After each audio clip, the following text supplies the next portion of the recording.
ஆதவர்ஜுனா அவர்களே, எங்க அண்ணன் ஓடி போயிட்டாருங்கிறீங்களே உதயண்ணன். இன்கேஸ் அவர் ஓடி போலன்னா உங்க நிலைமை என்ன இருக்கும்? இல்ல ஒரு பக்கத்தை பத்தி மட்டும் பேசினா போதுமா? இன்னொரு பக்கம் பத்தியும் சொல்லணும்ல.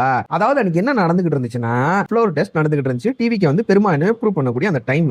அந்த டைம்ல எதிர்க்கட்சி நாங்க திமுக நாங்க உள்ள இருந்திருந்தோம்னா நாங்க வந்து எதிர்த்து அவருக்கு வாக்களிச்சிருக்கணும். எதிர்த்து வாக்களிச்சிருந்தோம்னு வச்சுக்கோங்களேன், அவரோட ஆட்சி டிவிக்கு ஆட்சி வந்து கவிழ்ந்திருக்கும். டிவிக்கு ஆட்சி கவிழ்ந்துச்சுன்னா கவர்னர் உள்ள வருவாப்ல, கவர்னர் உள்ள வந்து பிஜேபி உள்ள வரும், பிஜேபி உள்ள இருந்தா மக்கள் தான் அவதிப்படுவாங்க. புரியுதுங்களா? நீங்க சொல்ற மாதிரி ஈஸியாலாம் ரீ எலெக்ஷன் நடந்துராது, நடக்கவும் விட்டுற மாட்டாங்க அந்த பிஜேபி காரங்க. அதுக்கும் எங்க தலைவர் ஸ்டாலின் ஐயா தான் வந்து ரோட்ல இறங்கி போராடணும். நீங்க பாட்டு இஷ்டம் சொல்லிட்டு போயிருங்க ரீ எலெக்ஷன் மக்கள் அவதிப்படக்கூடாதுன்னு சொல்லிட்டு தான் இன்டைரக்டா அலையன்ஸ் மூலியமாவோ அண்ட் வெளிநடப்பு மூலியமாவோ ஆதரவு டிவிக்கு தெரிவிச்சு. புரியுதுங்களா? இதையும் நீங்க சொல்லணும் ஆதவர்ஜுனா சார். உங்க கட்சி வந்து ஆட்சி அமைக்கட்டும் சொல்லி உதவி செஞ்சு உங்களை ஆட்சி அமைக்க வச்சா நீங்க வந்து அதையும் வெளிநடப்பையும் ஓடி போயிட்டாரு சொல்லிட்டு சீப் பாலிடிக்ஸ் பண்ணிட்டு இருக்கீங்களே, இது உங்களுக்கு ஏன் நியாயமா தெரியுதா? நியாயத்தை பத்தி எல்லாம் உங்கள்ட்ட எங்கத்த கேட்கறது?